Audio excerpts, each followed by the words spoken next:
All right, hey everybody, my name is Adam and this is Adam Makes Beer. In this series, what we're gonna be doing is we're going to give you a behind the scenes look here at the beautiful Cartridge Brewing, where I've been working for about the last 2 years. The beginning of my professional career was actually in education, and so doing this YouTube series is kind of an extension of that. I want to be able to create opportunities for other people. This thing's gonna overflow with water, hold on.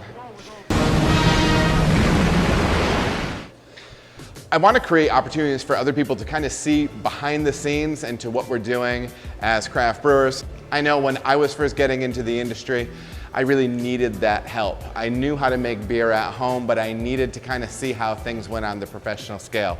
So that's what we want to do. We want to give you a behind the scenes look into all of this. It doesn't matter how long I've been brewing or the person that I'm doing a collaboration with is, there's always something to learn about looking into somebody else's space, seeing how they tackle different problems. So that's really what we want to do here. We're going to have a good time doing it. I have an amazing team here. But anyways, that's really the deal.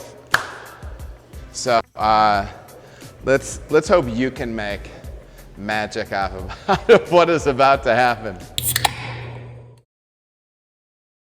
I love you.